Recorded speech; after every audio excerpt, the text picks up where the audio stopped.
दोस्तों, प्राचीन ऋषि मुनियों ने या फिर बुद्ध ने जो कहा वो प्राचीन विज्ञान था।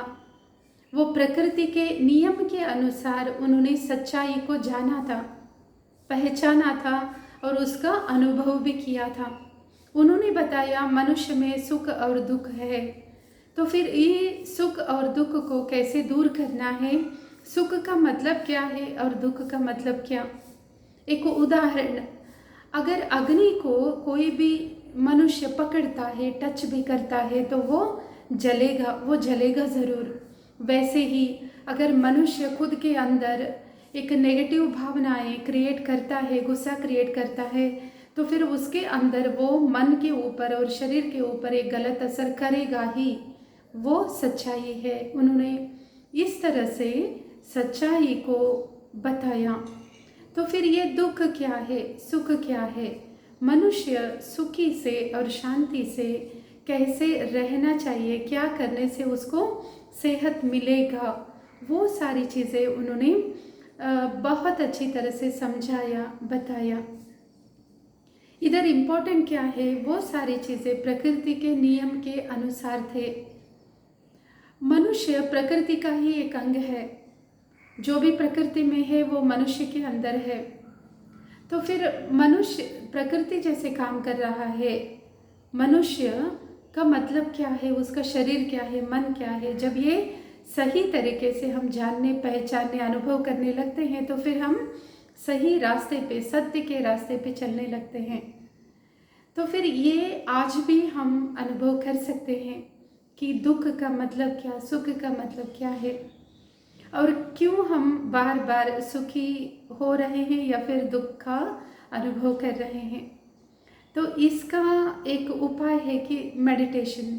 जब हम ध्यान करते हैं तो फिर हमारा लेवल ऑफ कॉन्शियसनेस या फिर चेतना का स्तर चेंज होता जाता है। तब हम सत्य की तरफ बढ़ने लगते हैं, सच्चाई का अनुभव करने लगते हैं।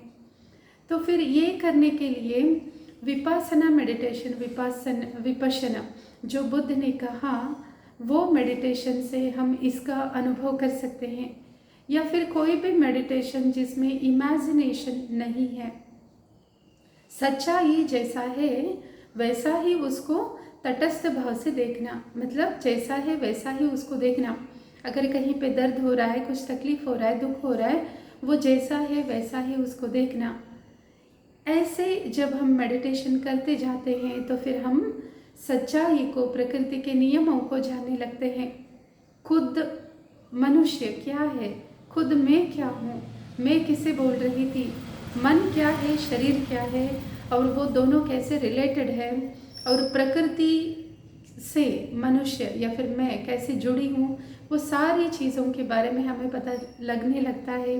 अनुभव के स्तर में हम जान सकते हैं।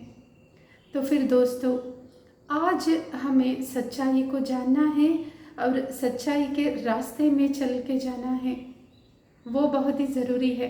एक्चुअल में हम एक शांति चाहते हैं। सभी मनुष्य, हर एक मनुष्य एक शांति चाहता है, एक सुख चाहता है। तो फिर उसको पाने के लिए हमें क्या करना है, एक सही सत्य के रास्ते पे चलना बहुत ही ज़रूरी है।